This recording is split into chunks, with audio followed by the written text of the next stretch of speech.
جہاں سے تمام عالمین کے نظام کو کنٹرول کیا جا رہا ہے. مریخ میں کیا ہو رہا ہے, زحل میں کیا ہو رہا ہے, زمین پر کیا ہو رہا ہے, چاند پر کیا ہو رہا ہے, سورج پر کیا ہو رہا ہے, ستاروں میں کیا ہو رہا ہے, وہیں کنٹرول ہے کمانڈ سینٹر میں. سب کچھ دکھائی دے رہا ہے. سورج کی ترتیب بدلنا ہے, مشرق سے نکالنا ہے, مغرب میں ڈبونا ہے, کمانڈ اینڈ کنٹرول سینٹر میں لکھا ہوا ہے. چاند کیسے طلوع ہوگا, کمانڈ اینڈ کنٹرول سینٹر میں لکھا ہوا ہے. ستارے اپنی گردش میں اپنے مدار پر چل رہے ہیں, کمانڈ اینڈ کنٹرول سینٹر میں سب کچھ لکھا ہوا ہے. اب کمانڈ اینڈ کنٹرول سینٹر میں ازل سے لکھا ہوا ہے کہ سورج مشرق سے طلوع ہوگا, مغرب میں ڈوب جائے گا. کمانڈ اینڈ کنٹرول سینٹر میں ازل سے تقدیر لکھ دی گئی ہے کہ جیسے ہی مغرب میں سورج ڈوبے گا فوراً چاند طلوع ہو جائے گا. کمانڈ اینڈ کنٹرول سینٹر میں ہر ستارے کی گردش طے کر دی گئی ہے. یہ ستارہ اس وقت یہاں ہوگا, اس وقت یہاں ہوگا, اس وقت یہاں ہوگا. اب یہ کمانڈ اینڈ کنٹرول سینٹر یعنی ملکوت السماوات والارض کا پورا قانون اور تقدیر اللہ نے بنائی ہوئی ہے, اور اس تقدیر کو کوئی بدل نہیں سکتا. لیکن جب اللہ کسی کو ملکوت السماوات والارض کا اختیار دے دیتا ہے تو وہ چاہے تو ڈوبے ہوئے سورج کو واپس بھی پہنچا لے, چاہے تو چاند کو دو ٹکڑے بھی کر لے, چاہے تو ستارے کو دروازے میں بلا لے.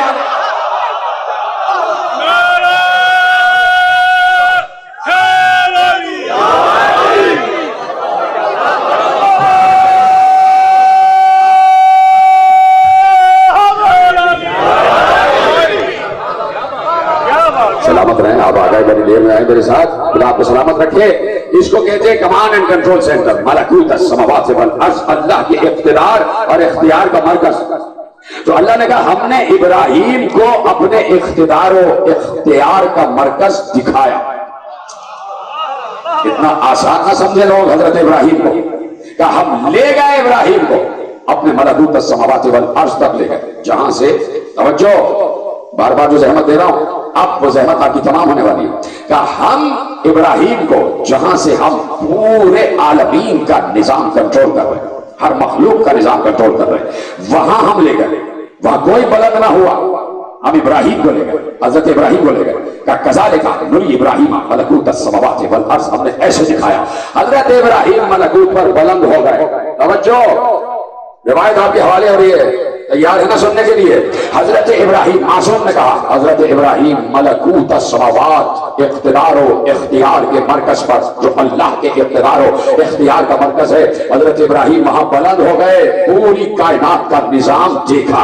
حضرت ابراہیم نے پوری کائنات کا نظام دیکھا کہ کیسے چل رہا ہے, اللہ کیسے زندہ کرتا ہے, کیسے مارتا ہے, کیسے بچے بنتے ہیں, کیسے جنین پرورش پاتا ہے, کیسے زمین غلہ اگاتی ہے, کیسے بوٹا پودا بنتا ہے, کیسے پودا درخت بنتا ہے, کیسے درخت میں پھل آتے ہیں, کیسے پھل پھول بن جاتے ہیں, اس طرح پتے جو ہیں اپنی گردشوں کو آگے بڑھاتے ہیں, کس طریقے سے نشو و نما کا نظام چل رہا ہے, کس طریقے سے آب و ہوا کا نظام چل رہا ہے, بارش کیسے برستی ہے, ہوا کیسے چلتی ہے, خلا میں کیا ہوتا ہے, فضا میں کیا کام ہوتا ہے, کون سے سیارے پر کون سی مخلوق ہے, اس مخلوق کی آب و غذا کیا ہے, اس مخلوق کی آب و ہوا کیا ہے, اس مخلوق کو کب کیا ضرورت پڑتی ہے, وہ اپنی احتیاج اللہ سے کیسے بیان کرتی ہے. پوری کائنات کا نظام ابراہیم دیکھ رہے تھے. ایک بار دیکھتے دیکھتے دیکھتے ملکوت السماوات پر سب سے بلند مقام پر جب ابراہیم کی نظر پڑی تو ابراہیم نے وہاں 5 انوار دیکھے.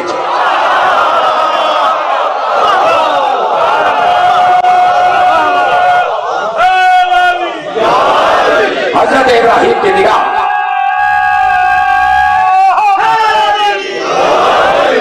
جب حضرت ابراہیم کی نگاہ ملکوت کے سب سے اعلیٰ مقام پر پڑی, اللہ کے اقتدار اور اختیار کے مرکز کے سب سے اعلیٰ مقام پر پڑی, تو حضرت ابراہیم نے وہاں 5 انوار دیکھے. 5 انوار دیکھے, 5 انوار دیکھے تو محو حیرت ہو گئے اور اللہ سے پوچھا یہ 5 کون ہے پروردگار, تعارف کرا یہ 5 کون ہیں. تو اللہ نے 5 کا تعارف کرایا, یہ محمد ہیں, یہ علی ہیں, یہ فاطمہ ہیں, یہ حسن ہیں, یہ حسین ہیں, یعنی ملکوت پر پہلے سے 5 پہنچے ہوئے ہیں.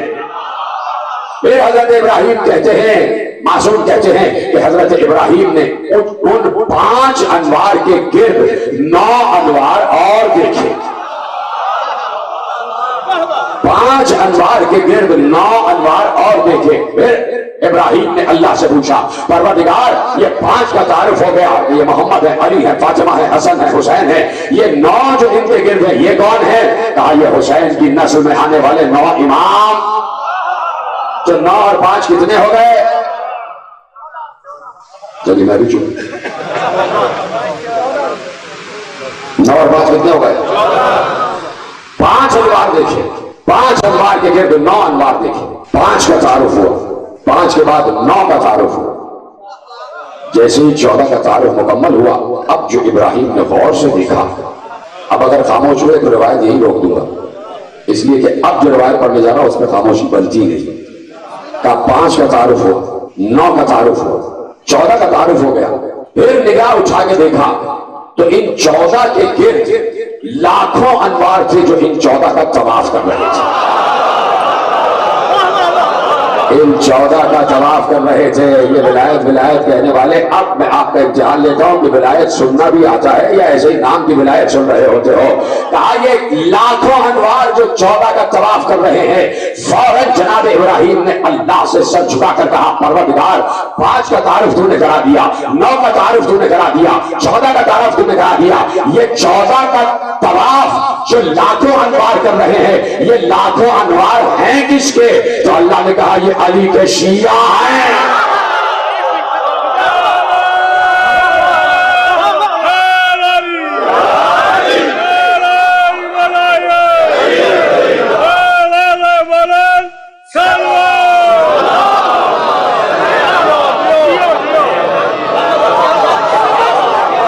پروردگار یہ ان 14 کا جو طواف کر رہے ہیں لاکھوں انوار, یہ کون ہے؟ ان کا تعارف کرا. آواز آئی یہ علی کے شیعہ. ہم تو ایسے کچھ ہو رہے ہیں, ہم اپنے کو شیعہ کہتے نہیں ہیں, ہمارے بھائی برادران بھی سمجھ لیں کہ ہم شیعہ ہیں نہیں. شیعہ ہم نہیں ہیں, ہم محب ہیں. ہم محب ہیں, علی کے محب ہیں. شیعہ کیسا ہوتا ہے ابھی بتاتا ہوں, اور شیعہ کون ہوتا ہے ابھی بتاتا ہوں. تو پروردگار یہ لاکھوں انوار 14 کا طواف کر رہے ہیں, یہ کون ہے؟ کہا یہ علی کے شیعہ.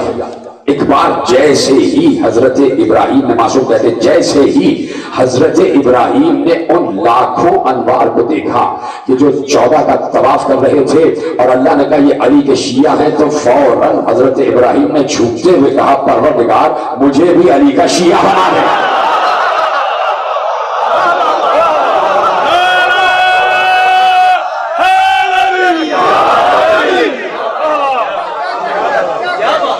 یا اللہ مجھے بھی علی کا شیعہ بنا دے.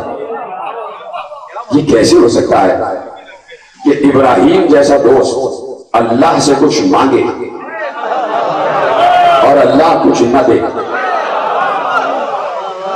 توجہ ہے نا آپ کی توجہ بھی ہے نا, جو آپ ابھی مصرے پڑھ رہے تھے سائیوال سے جو آئے ہوئے, آپ تو اتنے خاموش بیٹھے کہ مجھے امید ہی نہیں تھی کہ آپ خاموش بیٹھے. ذرا سا منہ ہاتھ کر دیجیے تو ہاتھ تو ہلا دیجیے. اپنی تو داد آپ نے لے لی سب سے, اب جب داد لینے کی بات آ رہی تو آپ چپ بیٹھے ہوئے.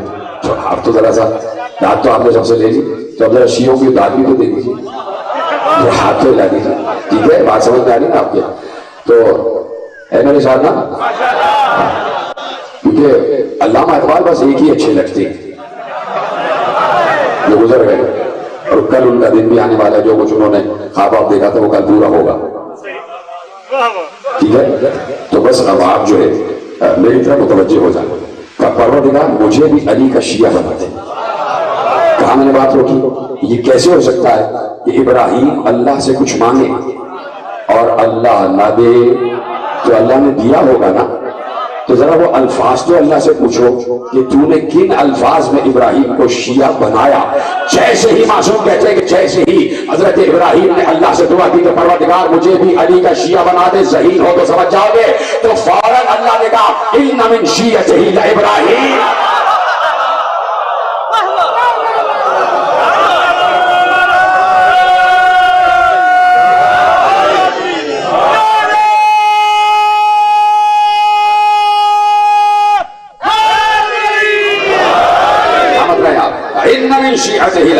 لو ابراہیم ہم نے تمہیں اس کا شیعہ بنا دیا. تو اس لیے ہم شیعہ اپنے کو نہیں کہتے کہ شیعہ ابراہیم جیسا ہوتا ہے. بس اس بات پر فخر ضرور ہے کہ شیعہ کو آگ جلاتی نہیں ہے.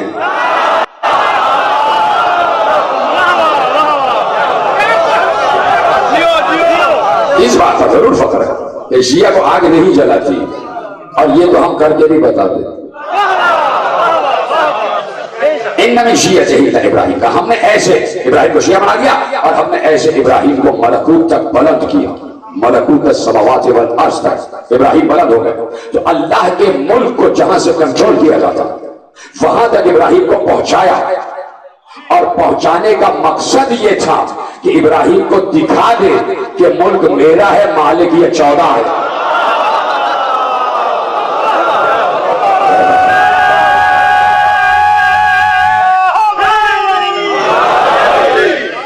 اور جو ہے بس گفتگو اپنے دائرے کار میں ہی کامل ہوگی, 11 سے پہلے ممبر چھوڑنا, اس لیے وقت کی پابندی ضروری ہے.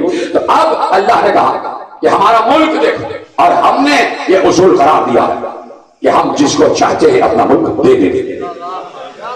واللہ یؤتی ملکہ من یشاء, آیت آپ کے ذہنوں میں بچپن سے محفوظ ہے, کوئی نئی آیت نہیں اتری. واللہ یؤتی ملکہ من یشاء, اللہ جس کو چاہتا ہے اپنا ملک دے دیتا ہے. تو بس بات صرف اتنی طے کرنی ہے اور ممبر چھوڑ دینا ہے کہ ملک ہے کیا, آل ابراہیم اور ملک عظیم. یہ ملک کیا ہے جہاں سے میں نے تمہید آغاز کی ہے کہ اللہ کا ملک جغرافیے میں نہیں ہے. کوئی آپ انچ ٹیپ سے نہیں ناپ سکتے, کوئی آپ نقشے میں نہیں بنا سکتے جیسے یہ پاکستان ہے اور یہ ہندوستان ہے اس کے برابر. اللہ کا ملک جغرافیہ کے نام نہیں ہے, اللہ کا ملک ہے اختیار کا نام, اللہ کا ملک ہے اقتدار کا نام. اب یہ اللہ کے ملک کے صفات ہیں, اور اب خود اللہ سے پوچھو کہ تیرے ملک کے صفات ہیں کیا, تیرے ملک کے کیا صفات ہیں. اور جب اللہ کے ملک کے صفات سمجھ میں آ جائیں تو حاکم ملک کے صفات بھی سمجھ میں آ جائیں. مالک ملک تو وہ ہے, حاکم ملک کے اختیارات بھی سمجھ میں آ جائیں. پروردگار تیرے ملک کے صفات کیا, آواز نہیں, لہو ملک السماوات والارض یحیی و یمیت وہو علی کل شیء قدیر. سلامت رہے. آیت میں ایسی بولنا چاہیے. آپ دیکھتے ہیں جب قرأت ہوتی تو سب کہتے ہیں سبحان اللہ, کیسے بولا بھی گیا, لہو ملک السماوات والارض یحیی و یمیت وہو علی کل شیء قدیر. ایک اور مقام پر ارشاد فرمایا للہ ملک السماوات والارض یغفر لمن یشاء و یعذب من یشاء. ایک اور مقام پر ارشاد فرمایا لہو ملک السماوات والارض یخلق ما یشاء. ایک اور مقام پر ارشاد فرمایا, وہ روکتا ہوں, وہ بعد میں آیت پڑھوں گا, پہلے ان آیتوں کا ترجمہ سنا. یا اللہ تیرے ملک کی صفات کیا ہے, آپ صفات گنتے جائیں. لہو ملک السماوات والارض, آسمان اور زمین کا ملک اللہ کے لیے ہے. اس کی پہلی صفت یہ ہے یحیی کہ وہ زندہ کرتا ہے, اس کی پہلی صفت یہ ہے کہ وہ زندہ کرتا ہے. یمیت, اس کی دوسری صفت یہ ہے کہ وہ موت دیتا ہے. اس کے ملک کی تیسری صفت یہ ہے کہ وہو علی کل شیء قدیر, کہ وہ ہر شے پر قدرت رکھتا ہے. اللہ کے ملک کی پہلی صفت زندہ کرنا, دوسری صفت موت دینا, تیسری صفت ہر شے پر اختیار. یا اللہ اور بھی کچھ ہے, کہاں لہو ملک السماوات والارض, للہ ملک السماوات والارض یغفر لمن یشاء و یعذب من یشاء. کا 3 صفتیں بیان کی, زندہ کرنا, موت دینا, ہر شے پر قدرت. چوتھی صفت یہ ہے, اس کے ملک کی چوتھی صفت یہ ہے جسے چاہتا ہے ثواب دیتا ہے, جسے چاہتا ہے عذاب دیتا ہے, جسے چاہتا ہے بخش دیتا ہے, جسے چاہتا ہے عذاب دیتا ہے. یا اللہ تیرے ملک کی اور صفت بھی ہے, کہاں لہو ملک السماوات والارض یخلق ما یشاء, آسمان اور زمین کا ملک اس کے لیے ہے. اس کی صفت یہ ہے کہ وہ جو چاہتا ہے خلق کرتا ہے. سلامت ہے. جو میرے ساتھ دے رہے ہیں ان کو دعا دے رہا ہوں. اللہ کے ملک کی صفات اللہ کے بارہ, اور یہی ملک ملک عظیم کہلاتا ہے. جغرافیائی حدود میں تلاش نہ کرنا. پہلی صفت زندہ کرنا, دوسری صفت موت دینا, تیسری صفت ہر شے پر قدرت, چوتھی صفت بخش دینا, پانچویں صفت عذاب دینا, چھٹی صفت جو چاہے خلق کرے. یہ ساری اللہ کے ملک کی صفتیں ہیں نا. آپ آہستہ آہستہ سے سن رہے ہیں, اور اب میں دیکھتا ہوں کون آہستہ سے سنتا ہے. یا اللہ کیا تیرے ملک کی بس یہی صفت ہے؟ آواز دی گئی. زندہ کرنا بھی ہے، مردہ کرنا بھی ہے، ہر شے پر قدرت بھی ہے، بخشنا بھی ہے، عذاب بھی دینا ہے، ہر شے خلق کرنا ہے، جو چاہنا ہے خلق کرنا ہے۔ یا اللہ اور بھی کوئی صفت ہے؟ سنیں گے؟ بیان کروں؟ قرآن میں ارشاد فرمایا ہمارے ملک کی ایک صفت یہ ہے کہ یہب لمن یشاء اناسا و یہب لمن یشاء ذکورا۔ ہمارے ملک کی ایک صفت یہ بھی ہے کہ ہم جسے جتنے چاہے بیٹے دے دیں، جتنی چاہے بیٹیاں دے دیں۔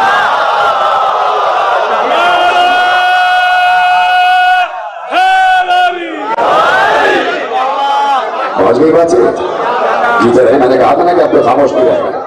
دوبارہ گنتے، اللہ کے ملک کی ایک صفت زندہ کرنا، ایک صفت موت دینا، ایک صفت ہر شے پر قدرت، ایک صفت بخش دینا، ایک صفت عذاب دینا، ایک صفت ثواب دینا، ایک صفت جو چاہے خلق کرنا، ایک صفت جسے جتنے چاہے بیٹے دے دے، جتنے چاہے بیٹیاں دے دے۔ اللہ کے ملک کی ساری صفات گننے کی دوبارہ ضرورت تو نہیں ہے نا؟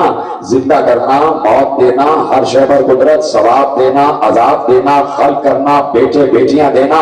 اور جب پورے ملک کی تمام صفات گنوائیں تو سورہ بقرہ میں ارشاد فرمایا واللہ یؤتی ملکہ من یشاء، ہم جس کو چاہتے ہیں اپنا ملک دے دیتے ہیں، ہم جس کو چاہتے ہیں اپنا ملک دے دیتے ہیں، ہم جس کو چاہتے ہیں اپنا ملک دے دیتے ہیں۔ تو یہ بات 1400 برس سے سمجھ میں نہیں آ رہی کیا کہ جب اللہ نے اپنے ملک کی صفات گنوائی اور اس کے بعد کہا کہ ہم جس کو چاہتے ہیں اپنا ملک دے دیتے ہیں، تو جب اللہ کہتا ہے تو کرتا بھی تو ہے نا؟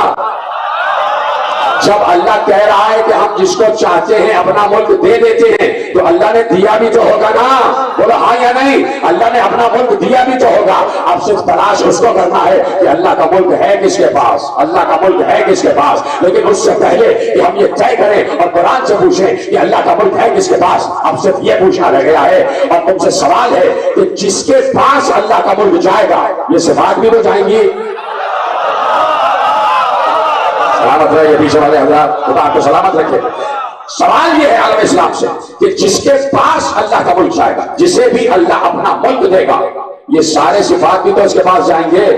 جس کے پاس اللہ کا ملک جائے گا وہ جسے چاہے زندہ کرے، جسے چاہے موت دے دے، ہر شے پر اختیار رکھتا ہو، جسے چاہے بخش دے، جسے چاہے عذاب دے، جو چاہے خلق کرے۔ اب ایک ہی تو صفت رہ گئی، جسے جتنے چاہے بیٹے دے دے۔ پہنچ گئی نا بات؟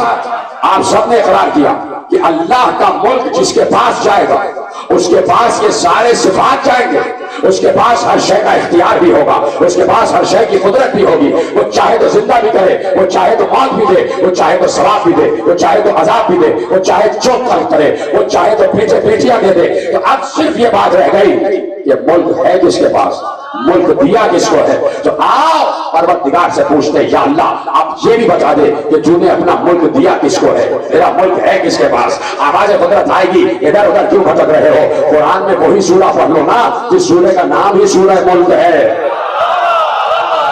جس سورہ کا نام ہی سورہ ملک ہے۔ آپ مل کے سورہ ملک پڑھتے ہیں کہ جہاں سے بات شروع ہو رہی ہے کہ تبارک الذی بیدہ الملک وہو علی کل شیء قدیر، یہیں سے سورہ ملک شروع ہو رہا ہے کہ بابرکت ہے وہ ذات جس کے ہاتھ میں ملک ہے، بابرکت ہے وہ ذات جس کے ہاتھ میں ملک ہے، بابرکت ہے وہ ذات جس کے ہاتھ میں ملک ہے۔ اللہ سے کہو یا تو اللہ کا ہاتھ دکھاؤ یا کسی ہاتھ کو اللہ کا ہاتھ مانا۔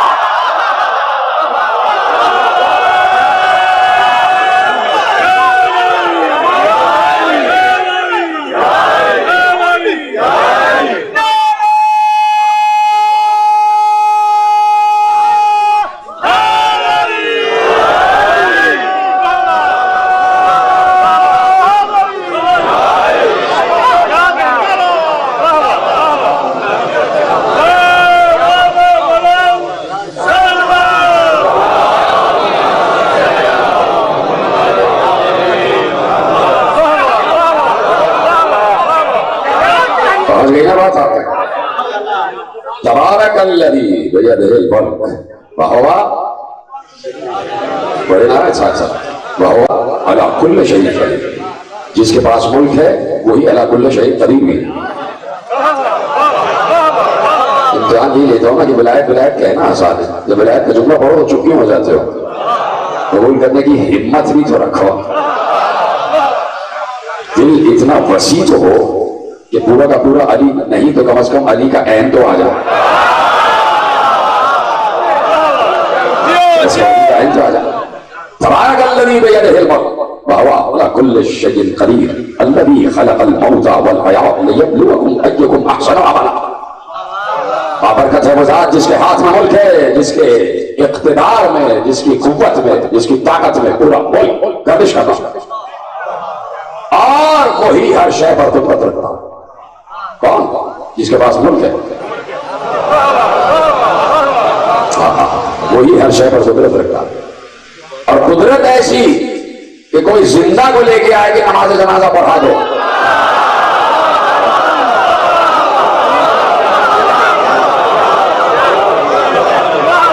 تو وہ اپنی قدرت کا اظہار کرے اور اعلان کرے، اپنی قدرت کا اعلان اور اظہار کر کے اس کی قدرت کا اعلان کرے، بتائے کہ اس نے ہمیں ملک دیا ہے، اس نے ہمیں ملک دیا ہے، تو کوئی کہہ سکتا ہے کہ کیا آپ نے ان کو اور اس کو برابر کر دیا؟ کوئی کہہ سکتا ہے کہ آپ نے کہہ دیا کہ اس کا ملک ان کے پاس آ گیا تو یہ اور وہ برابر ہو؟ نہیں، برابر ہو ہی نہیں سکتے، اس لیے کہ اس نے جس علی کو ملک دیا ہے وہ اس علی کا خالق بھی ہے۔ سمجھ گئے؟ ہم لوگ سلام ہو گیا، ختم ہو رہی بات، کل سے یہی سے بات آغاز کروں گا، ٹھیک 10 بجے بیٹھ جاؤں گا، کل انشاءاللہ شاید ٹریفک کلیئر ملے گا، توجہ ہے؟ تو اب جس کے پاس ملک ہے اس کے پاس اختیار بھی ہے، اس کے پاس اقتدار بھی ہے، بات تو آگے بڑھ رہی ہے، جس کے پاس ملک ہے اسی نے موت کو بھی خلق کیا ہے، اسی نے حیات کو بھی خلق کیا ہے۔ الذی خلق الموت والحیات، وہ ہے کہ جس نے موت کو بھی خلق کیا، جس نے حیات کو بھی خلق کیا۔ اس کا مطلب ہے کہ موت بھی مخلوق ہے اور زندگی بھی مخلوق ہے۔ ذہین ہوں گے تو جملہ سمجھیں گے۔ اچھا، بعض اوقات اتنے ہمارے دو چار لوگ اتنے دیانت دار اور سچے ہیں کہ جب میں کہتا ہوں ذہین ہوں گے تو سمجھیں گے تو وہ چپ ہو جاتے ہیں، سچ بولتے ہیں۔ یہ تو ایسی مظاہر مومنین پر آپ تو خام کریں، ناراض نہ ہوئیے، صرف آپ کو بھی متوجہ کرنے کے توجہ ہے، نہیں تو جس کے ذہن دماغ میں علی آ جائے اس سے زیادہ ذہین کوئی ہوتا نہیں ہے۔ اس کا سب سے بڑا فیصلہ ہوتا ہے کہ اس نے دل کا دروازہ کھول کے کہا یا علی آ جائیے، جیسے اللہ نے کعبے کا دروازہ کھول کے کہا تھا علی آ جاؤ۔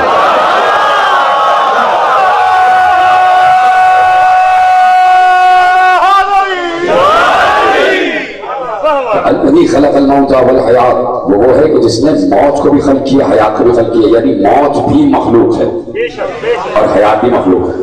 یہ کچھ باتیں قرآن ہی سمجھا دیتا، ان میں پھر حدیثوں تک پہنچنے کی ضرورت ہی نہیں پڑتی۔ میں بار بار کہہ رہا ہوں، موت بھی مخلوق ہے اور زندگی بھی مخلوق ہے، ٹھیک ہے؟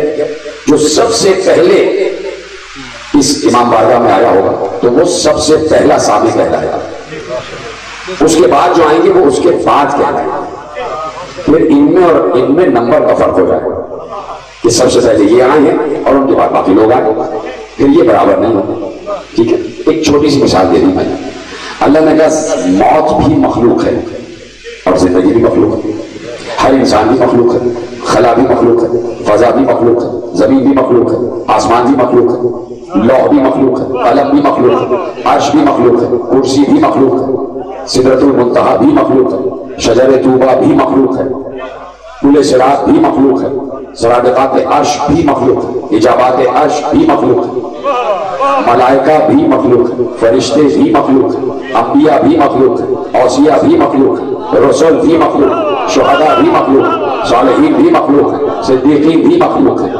خلیفہ بھی مخلوق ہے، قاب قوسین تک جو کچھ ہے سب مخلوق ہے، ہر حجاب مخلوق ہے، ہر مخلوق مخلوق ہے، سب مخلوق ہے، یہاں تک کہ موت بھی مخلوق ہے اور زندگی بھی مخلوق ہے۔ اب پوچھنا یہ ہے کہ اول مخلوق کون ہے؟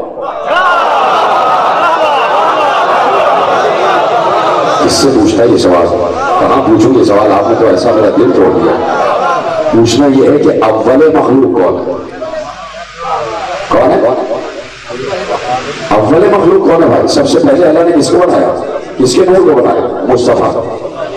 سب سے پہلے اللہ کے نبی کا نور خلق ہو، اسی نبی نے کہا اول ما خلق اللہ نوری، تو اول مخلوق ہے مصطفیٰ۔ اب جو کچھ بھی مخلوق ہے وہ مصطفیٰ کے بعد ہے، یعنی زندگی بھی مصطفیٰ کے بعد خلق ہوئی ہے، موت بھی مصطفیٰ کے بعد خلق ہوئی ہے۔ تو تم کیسے کہہ سکتے ہو کہ جو زندگی اور موت سے بھی پہلے ہو؟ تم کیسے فتوے لگا سکتے ہو کہ وہ زندہ ہے یا مر گیا ہے؟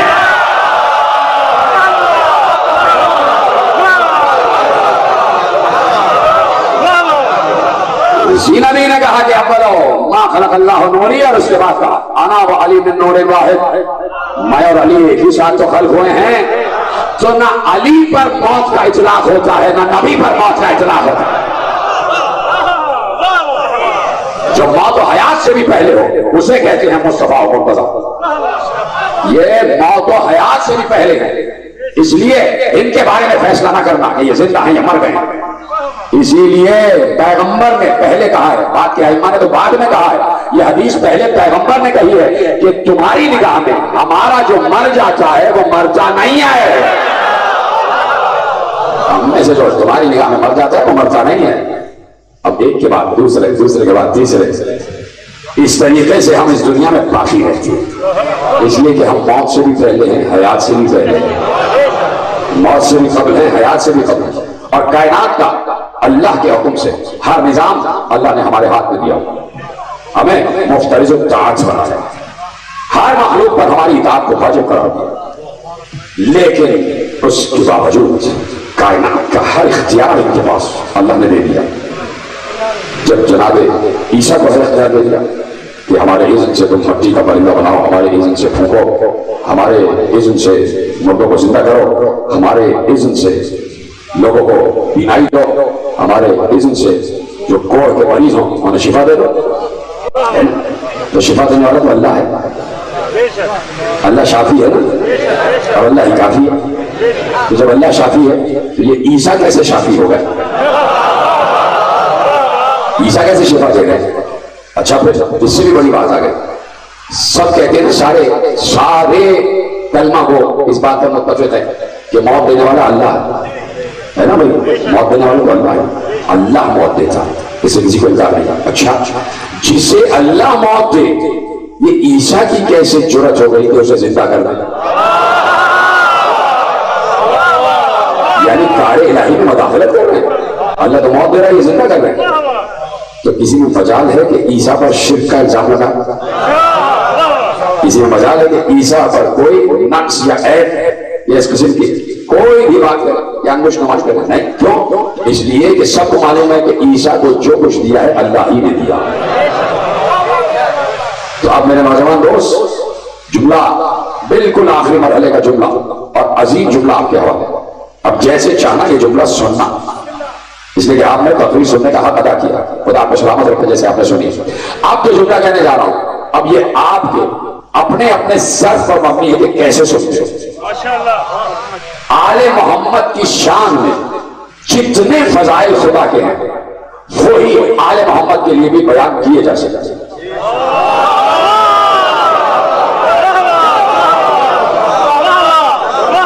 بہت آہستہ آہستہ لوگ میرے ساتھ ہیں، یاد رکھنا جو بھی اختیار و اقتدار و فضیلت، چونکہ ملک والی بات کہہ چکا ہوں کہ اللہ نے اپنا ملک آل محمد کو دیا ہے، تو اب جو بھی اقتدار و اختیار و تصرف اللہ کا ہے وہ سب کا سب آل محمد کے پاس ہے۔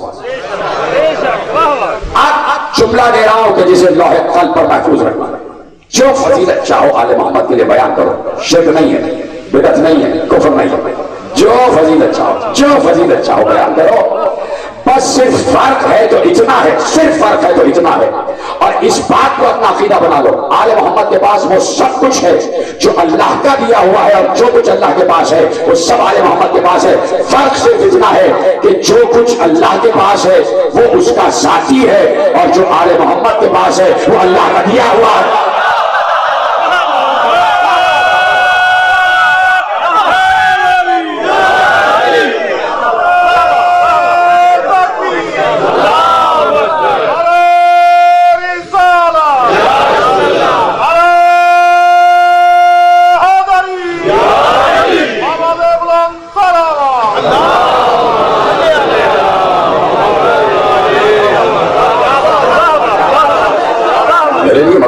طرح کے بزرگ دعائیں دے رہے ہیں. یہ جملہ یقیناً آپ تک پہنچا کہ فرق صرف یہ ہے کہ اللہ کے پاس جو ہے وہ اس کا ذاتی ہے, اسے کسی نے نہیں دیا, اور آل محمد کے پاس جو کچھ ہے اللہ کا دیا ہوا ہے, اور اللہ جب دینے پہ آتا ہے نا تو اپنے ظرف کے مطابق دیتا ہے.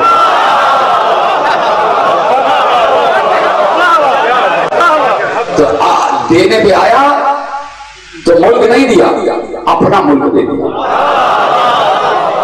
میرے اشارے پر اور اپنا ملک دے دیا. یہ جو اشارہ ہوتا ہے نا یہ معمولی نہیں ہوتا. جاؤ دے دیا. غنی ہے غنی, وہ استغنا کی منزل پر ہے. وہ کسی کو خزانے دیتا ہے تو اسے کوئی ڈر کوئی خوف نہیں ہوتا کہ کہیں میرے پاس کبھی نہ ہو جائے, کوئی ڈر نہیں ہوتا. اور وہ دیکھ بھال کر, جانچ پڑتال کر, جس کو اس قابل جانتا ہے تو دیتا ہے. ان کے ظرف کو اس قابل جانتا ہے تو دیتا ہے. جب لامحدود ملک کسی کو دے رہا ہے تو ملک دینے سے پہلے اسے لامحدود بناتا ہے. بنا دیا لامحدود, اس لیے کہ ہمارا ملک تمہارے پاس ہے, جیسے چاہنا. فمن اور امسک بغیر حساب, جب سلیمان سے کہہ دیا کہ ہم نے ملک دے دیا ہے, اب تمہاری مرضی ہے, چاہو تو اپنے پاس رکھنا, چاہو تو تقسیم کر دینا, ہم تم سے پوچھیں گے نہیں. جب جناب سلیمان کو چھوٹا سا ملک دیا تو اختیار کے ساتھ دیا, تو آل ابراہیم کو اتنا بڑا ملک دے رہا ہے تو کیا بغیر اختیار دے دے گا؟ کیا تمہیں ملک دے دیا؟ یہیں سے بات آگے بڑھے, یہ تمہیں ملک دے دیا, اب یہ پورا ملک ہمارا ملک تمہارے پاس ہے. مرضی ہے چاہو ملک چلتے رہنے دینا, چاہو تو لپیٹ دے. اور ہم نے تمہیں اس لحاظ سے فرق کچھ نہیں چنے کہ جو ہم چاہتے ہیں وہ تم چاہتے ہو. ختم ہو گئی بات, جو ہم چاہتے ہیں وہ تم چاہتے ہو, اس لیے ہم نے تمہیں کوئی ٹکراؤ نہیں. ختم ہو گئی بات میرے عزیزوں. اکثر نوجوان دوست یہاں سے لے کے کراچی تک جب اس سے ملتے ہیں جو ہر درجے محبت رکھتے ہیں حسین علی سے, ہر درجے, ہر درجے کا مطلب ہر درجہ, وہ پوچھتے ہیں کیا بتائیے فلاں صاحب بتائیے کہ اللہ حسین سے محبت کرتا تھا؟ پوچھ کے پوچھتے ہیں کہ میں کہتا ہوں کرتا ہے, کرتا تھا اور کرتا ہے. تو کہا کہ ہمارا دل چلتا ہے کہ جب ہم حسین کے مسائل سنتے تو اس وقت اللہ کیوں چپ بیٹھا رہا؟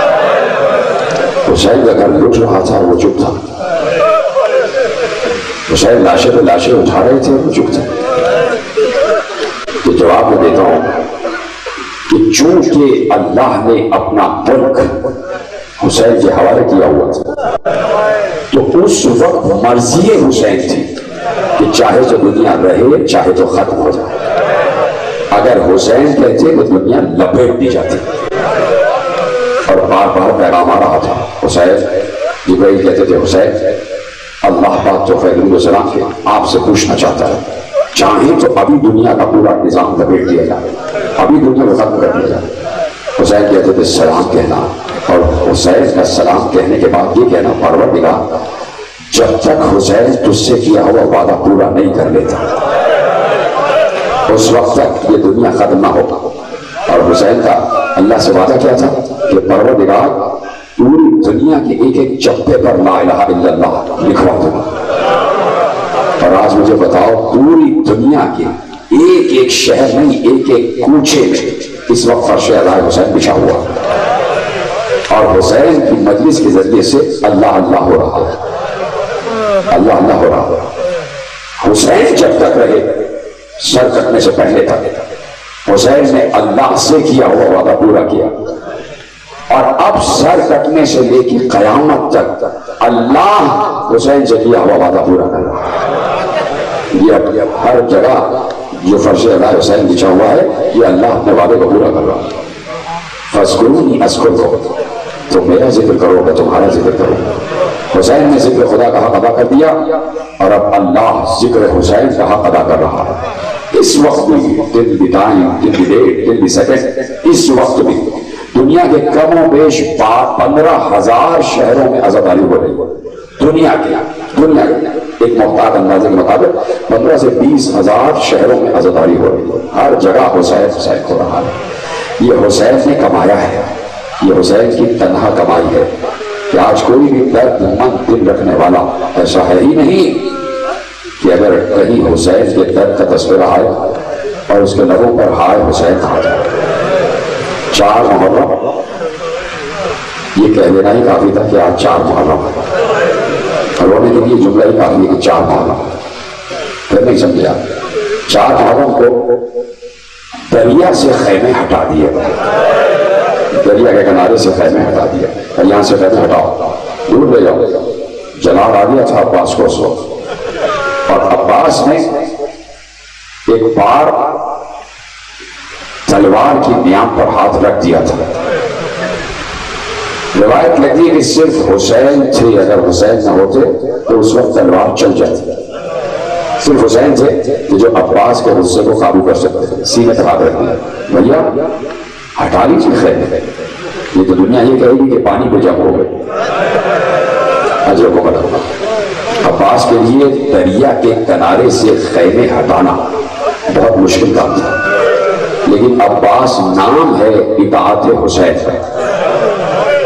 عباس خیمے ہٹا رہے تھے اور بچوں کو دیکھتے جا رہے تھے، چھوٹے چھوٹے بچوں کو دیکھتے جا رہے تھے۔ عباس کی نگاہ میں کوئی منظر تھا، تو اس لیے میں نے کہا کہ آج 4 محرم ہے، خیمے دریا کے کنارے سے ہٹا لیے اور دور لگا دیا، اور اس کے بعد کل سے لشکر پہ لشکر آنا شروع ہو گیا۔ کبھی شمر اپنے 4,000 کا لشکر لے کر آنا، کبھی ہمارے ساتھ اور سپاہی، کبھی کسی نے اور سپاہی مسلسل، کوئی 1000 لے کے آ رہا ہے، کوئی 2000، کوئی 4000، کوئی 10,000 کا دستہ لے کے آ رہا ہے۔ اور جب یہ سپاہی آتے تھے تو گھوڑوں کے ٹاپوں کی دھمک ہوتی تھی، اور اس دھمک سے بچے دہل جاتے تھے، چھوٹے چھوٹے بچے دہل جاتے تھے، اور بار بار شریفت الحسین پوچھتی تھی اب کون آیا، اب کون آیا؟ بیوی فضا آگے بتاتی تھی کہ بیوی اب شمر کا لشکر آیا، اب سنان ابن انس آیا، اب ہرملہ آیا، ہر لشکر نہیں، اب انہوں نے ساتھ میں اور لشکر منگوایا۔ جب بار بار یہ دیکھا کہ مختلف لوگ اپنے حامی اور اپنے مددگار لے کے آ رہے ہیں، ایک بار کا فضا ذرا میرے بھیا کو بلا کے لاؤ، میرے بھائی کو بلا کے لاؤ۔ حسین ابن علی شریعت حسین کے خیمے میں آئے، جی بہن کیوں بلایا؟ کہا بھیا مسلسل اشقیاء کی مدد کرنے والے آ رہے ہیں، تم سے پوچھنا یہ ہے کیا کوئی تمہاری مدد کرنے والا بھی آئے گا؟ اللہ، کیا تمہاری مدد کرنے والا بھی آئے گا؟ حسین سمجھ گئے، کہا کہ ہاں میری مدد کرنے والا آیا ہی چاہتا ہے۔ حسین آئے اپنے خیمے میں، کاغذ قلم نکالا، خط لکھنا شروع کیا۔ یہ خط ہے امام وقت حسین ابن علی کا، رجل فقیہ حبیب ابن مذاہب ہے۔ خط لکھا، خط دیا، قاصد کو بھیجا۔ حبیب ابن مذاہب دسترخوان لگا ہوا تھا، زوجہ نے کھانا لگا دیا تھا، ایک طرف زوجہ بیٹھی تھی، ایک طرف حبیب ابن مذاہب بیٹھے ہوئے تھے۔ ابھی پہلا لقمہ حبیب نے اپنے دہن میں رکھا تھا کہ لقمہ گلے میں اٹکا۔ جب لقمہ گلے میں اٹکا تو حبیب ابن مذاہب نے زوجہ سے کہا ایسا لگتا ہے کوئی قاصد آنے والا ہے، کوئی پیغمبر آنے والا ہے، اس لیے کہ لقمہ گلوگیر ہو گیا ہے۔ ابھی یہ بات کہی تھی کہ دروازے پہ دستک ہوئی۔ حبیب نے وہیں سے پوچھا کون ہے؟ باہر سے آنے والے نے آواز دی انا قاصد الحسین، میں حسین کا قاصد ہوں۔ جیسے ہی حبیب نے سنا کہ حسین ابن علی امام وقت کا قاصد آیا ہے، نہ پاؤں میں نالین پہنی، نہ سر پہ امامہ رکھا، تیزی سے دوڑتے ہوئے دروازہ کھولا، قاصد کو گلے سے لگایا، کیسے آنا ہوا؟ کہا مولا نے خط بھیجا۔ حبیب ابن مذاہب نے حسین ابن علی کے ہاتھ سے لکھا ہوا خط اپنے ہاتھ میں لیا، پہلے آنکھوں سے لگایا، دہن سے چوما، وہیں کھڑے کھڑے خط کو کھولا، خط کھول کر پڑھا۔ لکھا ہوا تھا یہ خط ہے امام وقت حسین ابن علی کا، رجل فقیہ حبیب ابن مذاہب کے نام۔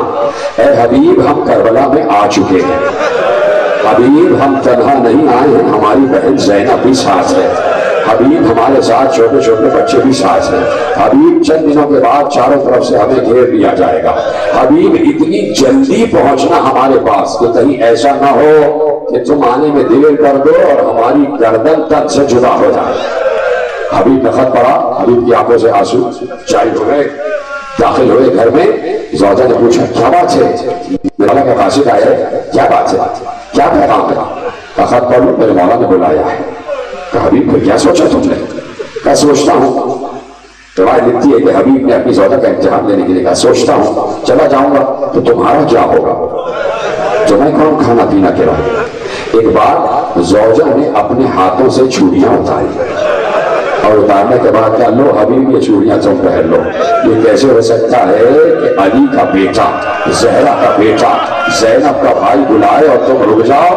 حبیب نے چیخ مار کر کہا ہے نیک وقت میں تو تیرا امتحان دے رہا تھا، یہ کیسے ہو سکتا ہے کہ فاطمہ کا لال بلائے اور اس کا یہ بچپن کا دوست نہ جائے؟ میں تو پہلے ہی سے تیار ہوں، میں تو پیغام کا منتظر تھا۔ غلام سے کہا کہ گھوڑا لے کے جاؤ، حالات بہت پراشور ہیں، چاروں طرف پہرا لگا ہوا ہے، فلانے راستے سے ہوتے ہوئے ایک کھیت کے ایک طرف کھڑے ہو جاؤ اور وہاں میرا انتظار کرنا، میں وہاں آتا ہوں۔ غلام حبیب کی سواری کو لے کے بڑھا اور جیسے راستے سے بتایا تھا وہیں سے کھیت کے ایک طرف جا کے کھڑا ہو گیا۔ ادھر حبیب تیاری کر رہے تھے اور ادھر یہ عادت تھا کہ غلام حبیب ابن مظاہر کے گھوڑے کے پاؤں کو سہلا رہا تھا، مالش کر رہا تھا۔ جب بہت دیر ہو گئی حبیب کے آنے میں تو غلام نے گھوڑے سے کہنا شروع کیا اے میرے مالک کی سواری کے گھوڑے، اگر میرے مالک نے آنے میں دیر کی یا میرا مالک نہ آیا تو میں تجھ سے وعدہ کرتا ہوں میں تجھ پر بیٹھ کر فاطمہ کے لال کی نصرت کے لیے جاؤں گا۔ یہ جملہ غلام کہہ رہا تھا کہ حبیب سامنے آ گئے اور حبیب نے غلام کا یہ جملہ سنا تو بے اختیار سر پیچھ کر کہا آئے فاطمہ کے لال پر یہ وقت آ گیا کہ آج غلام اظہار نصرت کر رہے ہیں۔ اجرکم اللہ، آپ کی آواز بلند ہو جائے۔ یہ محرم کا مہینہ ہے، آپ کو یاد دلاتا ہوں، اس میں رویا جاتا ہے، اس میں ایسے نہیں بیٹھا جاتا جیسے آپ بیٹھے ہوئے ہیں، یہ رونے کا مہینہ ہے۔ جسے رونا نہیں آتا وہ گردن جھکا دے، وہ گردن جھکائے، جسے رونا آتا ہے وہ مجھے دیکھے۔ حبیب نے سر پیچھ کر کہا ہائے میرے مولا پر یہ وقت آ گیا۔ حبیب کے ساتھ حبیب کا غلام بھی چلا اور وہاں یہ موقع تھا کہ حسین علم تیار کر کے رکھ رہے تھے، یہ تمہارا علم ہے، یہ تمہارا علم ہے، یہ تمہارا علم ہے، اور ایک علم کو ایک طرف رکھ دیا۔ کسی صحابی نے پوچھا مولا یہ علم کس کے لیے ہے؟ حسین نے کہا اس کا اٹھانے والا آیا ہی چاہتا ہے، اس کا اٹھانے والا آیا ہی چاہتا ہے۔ بس یہ کہا تھا کہ گرد اڑتی ہوئی محسوس ہوئی، ایک بار شور مبارکبادی اٹھا، سب نے کہا حبیب آ گئے، حبیب آ گئے، حبیب آ گئے۔ آخری جملے پڑھنے جا رہا ہوں، جس کو رونا ہوتا ہے وہ اسی پر رو دیتا ہے۔ ایک بار جیسے ہی شور مبارکبادی اٹھا، یہ شور بی بی زینب کے کان تک پہنچ گیا۔ جیسے ہی زینب نے سنا سب شور مبارکبادی دے رہے ہیں تو فضا سے کہا یہ مبارکبادی کا شور کیسا ہے؟ فضا نے آگے کہا بی بی مبارک ہو، حبیب آ گیا، ابن مظاہر آ گیا، آپ کے بھائی کی نصرت کے لیے حبیب آ گیا۔ سنو گے جملہ کیا ہے؟ ایک بار زینب نے کہا فضا ذرا جا کے کہنا کہ علی کی بیٹی سلام کہہ رہی ہے، اے حبیب علی کی بیٹی سلام کہہ رہی ہے۔ حبیب نے جیسے ہی سنا سر سے امامہ پھیر کر کہا ارے کہاں میں غلام، کہاں آقا زادی، آئے حسین تجھ پر کیا وقت ہے۔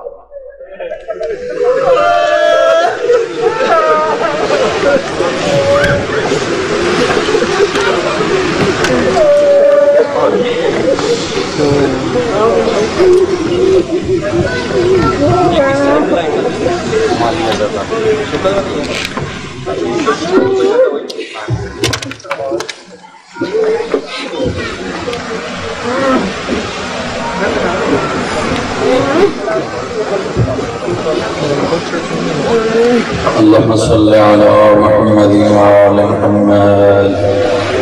السلام عليك يا نبي الله، السلام عليك يا رسول الله۔